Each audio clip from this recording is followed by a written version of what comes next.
Mesdames, Messieurs, chers compatriotes, toutes celles et ceux qui me font l'honneur de suivre les actions de CCT par ma voix, je ne vous dirai jamais assez merci. Et pour cela, bien entendu, je ne manquerai aucune occasion ici comme ailleurs pour vous renouveler nos remerciements. La publication de ce jour est très importante parce qu'elle va parler d'un sujet important, délicat, sensible pour d'autres, instructif pour beaucoup d'entre vous. Parce qu'il s'agit là de la forme de l'État dont je vais parler aujourd'hui. Mais avant, comme je vous ai habitué ici à dire qu'il faut savoir honorer nos parents quand ils sont encore vivants. Qu'ils soient petits, qu'ils soient grands, qu'ils soient vieux, il faut toujours honorer les gens et reconnaître ce qu'ils font. Pas parce qu'ils sont d'une région ou d'une autre, reconnaître le talent, reconnaître l'apport de chacun dans cette société. C'est pour cela que là, dans cette publication, je vais dire merci à deux compatriotes, deux dames. Je ne les connais pas, je ne les ai jamais vues, peut-être en passant comme ça sans savoir, mais elles fournissent un travail énorme que profitent d'autres personnes. Et c'est ce que je veux reconnaître ici. Parce que les Camerounais voient des choses se passer au Cameroun, mais ne savent pas qu'il y a des petites mains qui travaillent dessus. Il y a des gens que vous voyez dans les réseaux sociaux qui insultent, qui parlent beaucoup, qui parlent fort, et pourtant ils n'ont apporté aucune contribution à un certain nombre de choses. Mais d'autres que vous ne voyez pas dans les réseaux sociaux, peut-être comme ça, furtivement sur une photo, vous vous rendez compte que vous ne savez même pas qui c'est, mais pourtant, c'est des personnes qui travaillent beaucoup. C'est pour cela que je vais profiter ici pour remercier Madame Doris Toyou, cette compatriote qui est comme une lobbyiste, qui ouvre des portes à Washington DC, qui fait pas mal de choses. Parce que les Camerounais, vous devez savoir, ceux qui travaillent pour un Cameroun nouveau. Doris Toyou, retenez ce nom, c'est une brave compatriote qui fait beaucoup de choses. Elle n'est pas dans le cancan, elle est dans l'action. Il faut le reconnaître. Je ne veux pas savoir d'où sort-elle, d'où vient-elle. Je sais que c'est une Camerounaise qui vit aux États-Unis, mais ce qu'elle fait, son nom m'a été donné par des étrangers, c'est-à-dire des Américains, et qui m'ont dit qu'elle a contribué au déplacement de Madame Bess au Cameroun. Mais vous ne la connaissez pas. Elle s'appelle Doris Toyou. Elle n'est pas seule.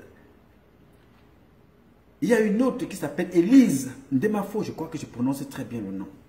Mais c'est des femmes que vous n'allez jamais voir, en fait, je ne dis pas jamais, que vous verrez rarement dans des publications, à s'exhiber, à raconter tout et n'importe quoi. Elles sont dans leur couloir, elles font ce qu'elles ont à faire dans la discrétion. Mais elles ne peuvent plus se cacher parce que leur nom sera dans l'histoire du changement au Cameroun. Dans l'histoire de celles qui ont fait quelque chose pour le Cameroun. Parce que quand tout ce que le ciel a vu ne se cache pas.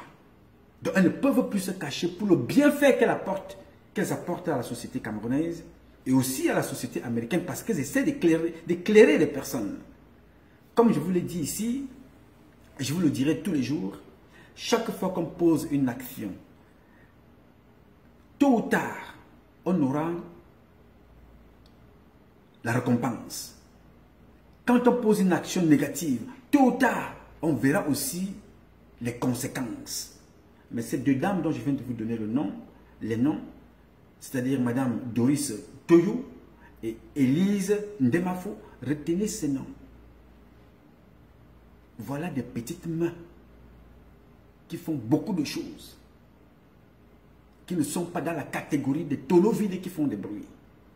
Je tenais à le clarifier ici, à remercier ces compatriotes de ce qu'elles apportent dans la société américaine et surtout dans la société camerounaise. On en a besoin comme ça. Et des femmes comme elles sont nombreuses dans la communauté, mais vous ne les verrez jamais. Ils sont ceux-là qui financent, vous ne les verrez pas. Ils sont ceux-là qui pensent, vous ne les verrez pas. Et ceux-là qui apportent leur contribution, vous ne les verrez pas dans des marches, mais ils sont là. Donc je profite de l'occasion pour remercier toutes celles et ceux qui apportent leur soutien au CCT et à toute autre organisation, de façon collective ou individuelle, votre action sera reconnue. Elle a d'ailleurs été reconnue par Dieu, parce qu'il vous permet de vous lever le matin. Elle sera aussi reconnue par les hommes. Il y a un ambassadeur que j'apprécie beaucoup, il s'appelle Thomas Monté, un papa, qui m'avait dit un jour, mon fils Patrice, tout ce que tu feras dans la vie, si l'homme ne reconnaît pas, l'histoire reconnaîtra. Si l'histoire ne reconnaît pas, Dieu reconnaîtra. Alors je vais dire à mes compatriotes, toutes celles et ceux qui apportent leur contribution aux actions au Cameroun, que l'histoire reconnaîtra demain, mais nous les hommes, nous avons déjà reconnu. Nous allons encore continuer à reconnaître, parce que Dieu a déjà reconnu, puisqu'il vous laisse en vie, et vous inspire, et vous accompagne dans vos actions. I just want to say thank you. Merci à vous. Que Dieu vous bénisse. Alors maintenant, je vais vous parler de ce pourquoi j'ai décidé de m'entretenir avec vous aujourd'hui. Et je vous ai prévenu, c'est un sujet sensible pour ceux qui sont sensibles, instructif pour ceux qui veulent comprendre. Je vais vous parler ici de la forme de l'État au Cameroun. Mon nom, c'est Patrice Nouma. Je vis à New York. Mon numéro de téléphone, c'est le 001 551 666 10 27. Ma maison n'est pas cachée. Pourquoi je vous rappelle toujours ces informations? Parce que j'ai la particularité d'assumer mon engagement. J'ai la particularité d'assumer mes propos. Alors quand je vous ai donné mes informations, j'accompagne donc avec le groupe que j'officie en tant que porte-parole, le CCT, qui veut dire le Conseil camerounais de transition. Il n'est pas né hier, il est né depuis plusieurs années, avant que certains groupes n'existent. Il existe déjà cette organisation et ce nom. Et ce nom définit notre pensée, qui veut dire qu'il faut réformer l'État du Cameroun. Il faut une transition pour réformer, parce qu'on ne peut pas venir brusquement réformer. C'est-à-dire le Conseil camerounais de transition, c'est comme quand vous donnez un nom à un enfant. Quand vous donnez un nom à un enfant, vous le donnez avec... Vous savez pourquoi vous lui donnez ce nom-là. Par amitié pour un frère, par reconnaissance, par souvenir, par sa capacité. Vous voyez que vraiment c'est le seul enfant que vous avez eu dans la vie. Vous allez l'appeler Junior Nouma, vous allez l'appeler comme Monsieur Biya, il va dire Junior Biya, ou comme le président américain. Vous savez, chacun trouve quelque chose. Pourquoi il donne un nom à une organisation, à un club? Quand on dit le Tonnerre Kalara Club, on sait pourquoi. Le Canon Football Club, on sait pourquoi. L'Union de Douala, on sait pourquoi. Et nous avons choisi le CCT, le Conseil camerounais de transition.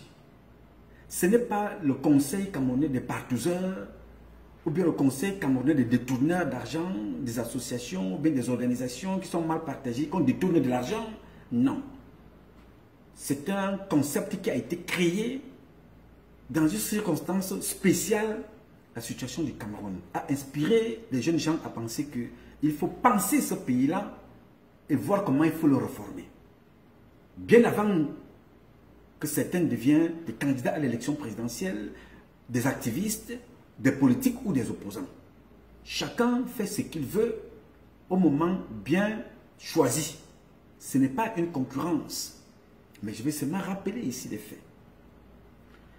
Alors, le Conseil camerounais de transition, quand il est créé parce que nous avons décidé de dire, ok, ce qui se passe au Cameroun, on ne peut plus accepter ça. Il faut réformer ce pays, réformer ses institutions, réformer son code électoral, réformer tout pour y recommencer. On ne peut pas vivre avec un pays où un président décide de qui va épouser qui va faire quoi. C'est lui qui décide de tout. Et finalement, ça n'avance personne. Parce qu'il s'encourage la corruption, le vol, le détournement. Donc, depuis un moment, beaucoup d'entre vous parlent de transition au Cameroun, de transition politique. Je veux être ici très clair. Le CCT n'a jamais parlé de transition parlant d'un gouvernement nommé. Il faut que ce soit clair. Le CCT n'a jamais parlé et ne parlera jamais d'un gouvernement nommé dans la diaspora où on nomme un président, un vice-président, un ministre. Ce n'est pas ça la transition dans le CCT. I want you to listen to me very carefully today. Que chacun ouvre ses oreilles et comprenne. Je sais que c'est parfois difficile pour certains qui sont les spécialistes des slogans, mais je veux bien que quand on fait des slogans, qu'on mette quelque chose en dessous. C'est-à-dire qu'on complète le slogan. Mais ici, quand je dis transition, nous parlons ici de la transition des institutions, la réforme des institutions camerounaises. Je m'explique. Encore une fois de plus. Monsieur Biya est président du Cameroun parce qu'il a détourné une élection. Pour certains, Monsieur Biya n'est pas président du Cameroun. Pour moi, parce que je ne suis contre l'élection au Cameroun en ce moment avec M. Biya. Je considère pour moi que l'institution au Cameroun est vacante à la présidence. Mais le Conseil constitutionnel a imposé M. Biya là-bas. Le Conseil constitutionnel, c'est l'organe suprême dans ce pays. M. Kamto est en prison parce qu'il dit qu'il a gagné l'élection qui a été fraudée aux yeux de tout le monde par M. Biya et son régime. Tout le monde l'a vu. Si ça dépendait de moi, Patrice Noma, cette élection était purement et simplement annulée. À partir du moment où on nous a amené des observateurs étrangers faux de Transparency International. C'est une élection fausse, annulée. On la met de côté et on n'en parle plus. On recommence. Ce n'était pas le cas. On a vu la corruption, le détournement des urnes, les menaces des arrestations arbitraires, l'interdiction de faire campagne. Beaucoup de choses s'y ont passé. On devait automatiquement annuler cette histoire. Mais M. Biya s'est entêté. L'organe, la chambre noire du RDPC qu'on appelle le Conseil constitutionnel a imposé M. Biya. M. Kamto a le droit, face à cette mascarade, de revendiquer son élection, d'avoir gagné. Dans un pays normal, elle serait tout simplement annulée et on recommençait tout à zéro. Quand j'ai dit ça, j'ai été très clair. Pour moi, il n'y a pas de président nulle part. Mais le Conseil constitutionnel veut qu'il y ait quelqu'un là-bas. Mais maintenant, s'il faut discuter, on parle avec M. Biya comme étant leur président, même si on ne le reconnaît pas. Il est là. Il n'y a rien à faire. Il est là. Pour le moment. Quand tu es donc en prison pour cela, parce qu'il a revendiqué, il a marché, et il y a une loi au Cameroun qui interdit les marches et qui condamne toute personne qui marche au Cameroun sans autorisation et le nom de terroriste. C'est une loi qui a été votée au Cameroun. Mes compatriotes spécialistes des slogans ici n'ont pas marché pour condamner ça. J'ai fait des vidéos ici, j'ai publié, j'ai dénoncé même certaines de ces lois qui demandaient que quelqu'un qui ne paye pas son loyer est arrêté et jeté en prison. J'ai fait des publications. Personne ne s'est levé ici pour manifester. Les spécialistes des slogans. C'est passé. Aujourd'hui, notre compatriote est en prison parce que vous avez laissé cette loi-là passer sans manifester. Pourtant, elle engage votre liberté, elle engage vos vies. Mon frère aîné est en prison, mon compatriote est en prison. Kamto Maurice, un patrimoine international, est en prison à cause de cette loi que vous n'avez pas dénoncée. Bien. Dans le même ordre d'idée, de la mascarade électorale et des institutions bafouées au Cameroun et le code électoral au service de M. Biya, vous avez un autre qui dénonce cette façon de faire. Il s'appelle Ayoub Tabé, qui est aussi en prison. Parce que lui dit la sécession. Nous ne voulons plus entendre parler du Cameroun. Restez de l'autre côté. Pourquoi? Parce que vous avez falsifié la constitution qui demande qu'on ne devait pas toucher à la forme de l'État fédéral. C'est la violation. Vous avez touché à ça. ça veut dire que vous n'avez même pas respecté ni la décentralisation, ni l'État fédéral, ni l'État, la République unie, ni vous ne respectez rien. Nous partons. Ayoub Tabé décide donc avec ses amis de créer des conditions que nous connaissons aujourd'hui. Le Cameroun est divisé en deux, c'est-à-dire l'élection au Cameroun, le nord-ouest et le sud-ouest n'ont pas voté. Il y a donc là 3 présidents. Ayoub Tabé, président de la zone anglophone, divisé. Kamto, président qui revendique son élection. M. Biya, président qui est au pouvoir en ce moment. Et à l'extérieur, vous avez un 4e président qui est le président intérimaire de la zone anglophone. Il est ici aux États-Unis. Voilà 4 présidents pour un pays qui se veut uni. Bien. Monsieur Kamto, ce grand frère, ce patrimoine international, avant d'aller en prison, avant qu'il ne soit jeté en prison, il dit, je vous ai publié ça, j'aime ce monsieur. Et je crains, les gars, qu'avec la pensée de ce type, de ce compatriote, si vous ne suivez pas, il sera très difficile. Vous, certains des jeunes, très difficile d'avoir un gars comme Kamto dans ce pays-là. Il va falloir attendre 6 siècles si on ne fait pas attention. Parce qu'on a attendu 60 ans pour avoir les pierres à Tamanji, les gens, le diable, Momo et tout le reste. Kamto, sur un plateau télé, un journaliste lui pose la question, êtes-vous pour le fédéralisme? Il dit, à l'exception du sécessionnisme, tout est à mettre sur la table pour discuter. Il faut une nouvelle forme de l'État dans ce pays.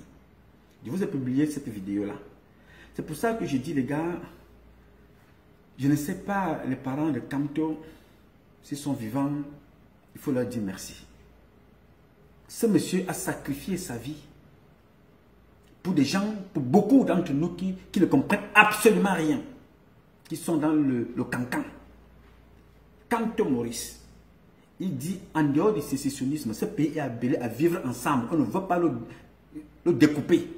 Mais en dehors du sécessionnisme, il faut parler d'une nouvelle forme de l'État dans ce pays. Mais entre-temps, le grand frère Kamto Maurice est jeté en prison. Moi, Patrice Noma, mes missions actuelles sont 4. Je vais donc vous expliquer ma mission. Ma première mission, là où Kamto m'a trouvé, parce qu'il m'a trouvé en train de me battre pour la réforme de cet État-là, c'est-à-dire le code électoral, la constitution, la réforme de l'administration camerounaise la plus dangereuse du monde entier. L'administration d'un pays, c'est l'administration qui tient un pays après la sécurité. Au Cameroun, c'est la plus dangereuse. Il faut réformer tout ça. Donc le grand frère Kamto me retrouve dans le CCT, dans cette lutte qui combattait déjà que il faut la réforme du code électoral pour qu'il y ait une campagne normale. Elle n'a pas eu lieu parce que Paul Biya et son organisme, ses alliés, ont truqué les élections.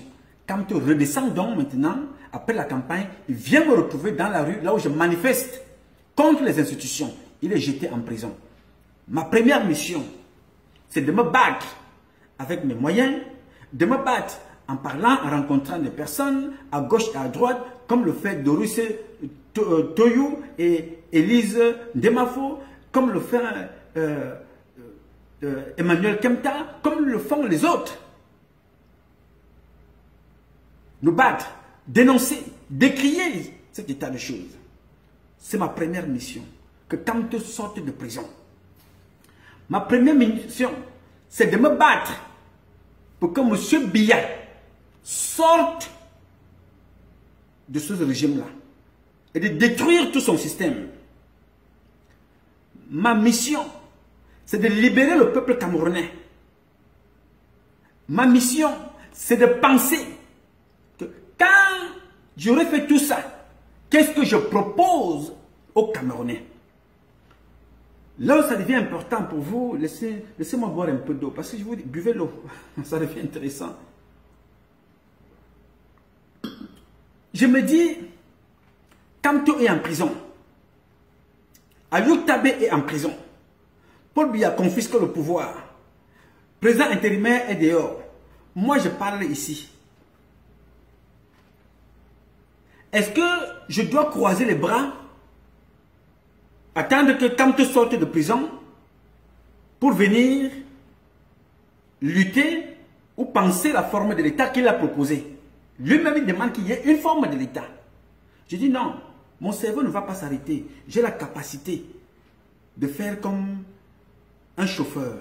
Il conduit, il y a les pieds qui pédalent en bas, il y a la main qui fait des vitesses, il parfois même au téléphone, il bavarde, il suit les feux et tout. Son cerveau est reparti comme un artiste. Il joue, il chante, il rythme, il grince la guitare, il danse. Donc l'être humain a cette capacité-là de faire fonctionner tous les sens. Et on n'en fait même pas fonctionner, même, je ne sais même pas, même un quart. Je dis, je ne peux pas croiser les bras avec le CCT et attendre que mon grand frère soit libéré pour penser la forme de l'État. Dans le contexte du Cameroun, s'il n'y en avait que deux situations, c'est-à-dire Kamto et Paul Biya pour le vote, ce serait autre chose. Mais là, il y a une situation de sécession de notre pays, le Cameroun, qui est divisé. Il y a un problème électoral, il y a un problème constitutionnel, il y a un problème du code électoral, il y a un problème de division du Cameroun. Donc ce n'est plus un problème seulement de vote qu'il faut régler. Parce qu'entre-temps, M. Biya est en train de grignoter son mandat. Dans 4 mois et demi, ou dans 3, ou dans 5, nous sommes à la fin d'année. Je propose donc, nous proposons dans le CCT, la forme de l'État que nous proposons s'appelle la transition. Cette transition-là, si Kamto arrive, un jour, la transition c'est quoi? C'est que nous ne voulons plus, pendant la transition, je dis, d'un président qui va gérer une transition. Une personne qui va s'asseoir comme Biya, va dire voilà, faisons ceci, je nomme mon frère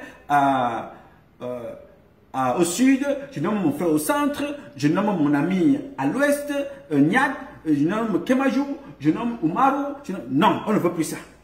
Pour cela, le CCT, dans cette transition, propose ce qu'on appelle le conseil exécutif. Ce conseil exécutif peut avoir 7 ou 9 personnes qui feront le travail d'un président. Ça veut dire que pendant la transition, il y a 7 personnes qui décident. Cette personne-là, ce n'est pas moi qui l'ai choisi. Nous proposons la forme déjà, là, le squelette.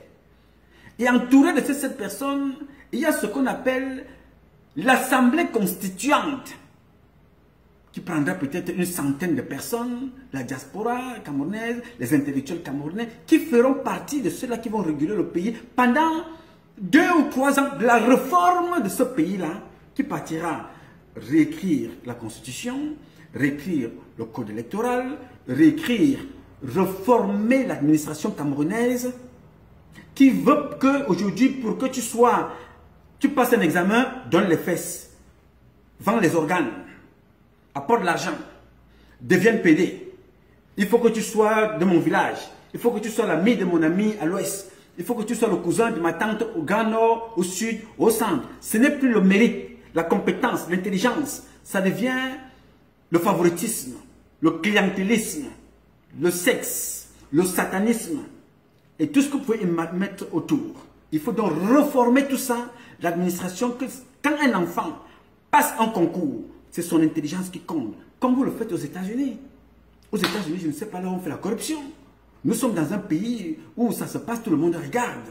Tu passes ton examen, tu vas prendre ton diplôme, même le permis, tu le passes devant tout le monde, assis devant les ordinateurs. Tu es seul. Les questions sont là, tu réponds tout seul. Tu sais si tu as réussi, là, tu as la réponse. Il faut que ce soit la même chose chez nous. Il faut donc reformer tout ça. Et après, les Camerounais vont choisir, avec ces institutions, de faire une élection et de nommer, de lire qui veulent comme un président. Après la réforme des institutions qui seront faites par ce conseil exécutif, par cette assemblée constituante. Maintenant, toutes celles de ceux qui vont participer à ce que je viens de dire là, il y a une clause, ils ne sont pas appelés à participer à une élection en cours. Ils ne participent à rien. Donc il n'y a aucun président là. Mais demain, la personne peut se dire, ok, faites les réformes de l'État, faites tout ce que vous voulez. Quand vous finissez, moi je suis candidat à l'élection présidentielle. On va à l'élection. Mais sachant qu'en ce moment-là, ceux qui sont nos amis ici, qui nous suivent, si vous avez écouté M. Thibault Nagui, il dit il faut revoir la forme de cet État, partir au fédéralisme, là où nos amis, nos compatriotes du Nord-Ouest revendiquent. Parce que ça a été truqué, ça a été falsifié, ça n'a pas été respecté. On parle là du fédéralisme. Alors quand on parle du fédéralisme, est-ce qu'on parlera du fait que mes parents sortiront de prison, ils vont redevenir président d'un pays immédiatement sans tenir en compte le fait que le pays est divisé en deux? Quand Maurice, mon grand frère, ce patrimoine de l'État que je respecte beaucoup, sortira-t-il de prison, venir compléter le mandat de Biya? Quand Maurice sortira-t-il de prison avec l'idée qu'on a dit que l'élection de Biya est annulée, il faut la reprendre? Kanto va-t-il continuer le mandat de Biya ou va-t-il s'arrêter, ou alors allons-nous refaire une autre élection en mi-mandat et Kanto va finir ce mandat-là, ou qu'est-ce qu'il va falloir faire? Toutes ces questions-là se posent, mais moi je ne m'arrête pas sur ces questions. Le CCT à son niveau décide de proposer ce qu'il trouve bon pour la société. C'est une proposition du CCT. Maintenant, j'ai vu certains de mes compatriotes aujourd'hui avec un ami qui m'a d'ailleurs envoyé une photo. Il me dit mais pas déçu, j'étais avec le grand frère Franklin Nyamsi. J'ai dit ah ben ça c'est bien, ça c'est une autre lumière, un fils de la République éclairé. Il vient de faire une conférence au Canada que j'ai suivie. Et dans cette conférence-là, il parle de la transition. Voilà quelqu'un qui élève le débat. Mais je me suis interrogé. Dans la photo que mon ami m'a envoyée, il me dit, mais regardez, dans cette photo-ci, il y a des personnes qui hier étaient avec des moudjahidines, qui demandent de prendre des machettes pour tuer leurs compatriotes. Je respecte leur avis. Et il y a des personnes avec le grand Franklin Nyamsi qui sont contre la transition. Je respecte aussi, c'est leur choix. Mais j'ai aussi vu des personnes autour de lui. Ces gens-là demandent qu'il y ait un État à l'ouest. Ils ont même créé le drapeau. Mais ils sont à côté du grand frère Nyamsi. Je n'ai pas compris. Je lui dis, mon jeune frère, ne cherche pas à comprendre. Observe. C'est ça la difficulté de certains. Savoir prendre position dans la société. C'est ça. Quand on est à côté d'une science, d'une lumière qui pense, comme Franklin Nyamsi, quand on côtoie quelqu'un comme Kanto Maurice, et qu'on a envie d'exister, on finit par ne pas exister, on finit par paraître comme un tonneau qui fait du bruit. C'est ça le plus difficile dans ce que tu es en train de voir. Le plus difficile, c'est que chacun se retrouve dans une société et pense. Parce que les personnes qui vont condamner, parler de transition avec Patrice Lumumba et qui n'ont pas pensé, à qui le CCT a donné un document écrit, pensé et réfléchi, parce qu'on leur avait donné ce document-là plusieurs jours à l'avant, 15 jours. Personne n'a pu sortir une phrase dans les propositions. Il a fallu tout écrire et ça n'avait pas été écrit un jour, c'était écrit depuis janvier. Parce que le premier Game Over a été fait aux Nations Unies et avec des gens qui pensent. Le Game Over qui a été fait l'autre jour, c'était le deuxième Game Over qui a été pensé. Alors, quand des personnes qui côtoient les moudjahidines veulent les armes pour tuer mes parents, pour tuer, s'entretuer entre nous, les mêmes personnes créent des États, les mêmes personnes sont contre la transition, les mêmes personnes côtoient une science, un porteur de la science comme Franklin Nyamsi, et les mêmes personnes côtoient les moudjahidines. On se dit que bon, on respecte tout ça. On respecte leur choix qui n'est pas d'un choix. On respecte leur position qui n'est nulle part. C'est ce que l'un des frères appelle souvent le flip-flop. On respecte aussi ça. Mais ce qu'on demande à ces gens-là, si vous n'avez pas de position, respectez celle des autres. Si vous n'avez pas de position et que vous ne pouvez pas réfléchir sur une science, sur un concept, sur un projet, respectez la position des autres comme on respecte la vôtre. Demain matin, nous allons nous retrouver face aux Camerounais. Chacun pourra poser sa proposition. Mon frère, Kamto Maurice, nous allons nous battre, qui sortent de prison et qui viennent proposer la forme de l'État qui nous avait parlé dans des vidéos. Mes frères, Ayuk Tabé viendra proposer la forme de l'État qu'il a parlé, qu'il défend tous les jours. Ceux qui parlent comme M. Franklin Nyamsi a proposé sa forme de la transition dont il a parlé, il a proposé d'aller suivre sa vidéo. En ce moment-là, le peuple camerounais décidera avec les amis qui nous suivent, qui sont comme les amis du Cameroun. Et eux aussi, ils auront un avis à dire parce que ils ont des intérêts au Cameroun. Ça s'appelle penser. La plateforme Internet ne va pas se résumer à des insultes, à des invectives. Quand on n'est pas avec ta pensée, on devient un traître. Quand on n'épouse pas ton slogan, on devient un traître, on devient un infiltré. Bon, ceux qui ont le temps de penser ça, ça c'est leur problème. Ceux qui ont le temps de débattre à ce sujet, ça c'est son problème. Nous autres, dans nos sociétés, nous restons focus. Comme nous ne nous intéressons pas de l'argent qu'on détourne dans des associations, même quand ça ne nous appartient pas, c'est la même façon que nous ne nous intéressons pas pour ceux qui ne apportent pas la science. Personnellement, je m'intéresse à ceux qui peuvent apporter la pensée de Maurice Kamto un peu plus haut, de ce qu'il a laissé. Pourquoi je parle de la science? Maurice Kamto, dans 200 ans, il ne sera pas là.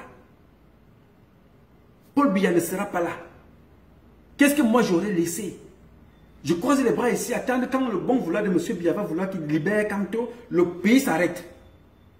Pourquoi mes petits frères sont allés bagarrer en Suisse?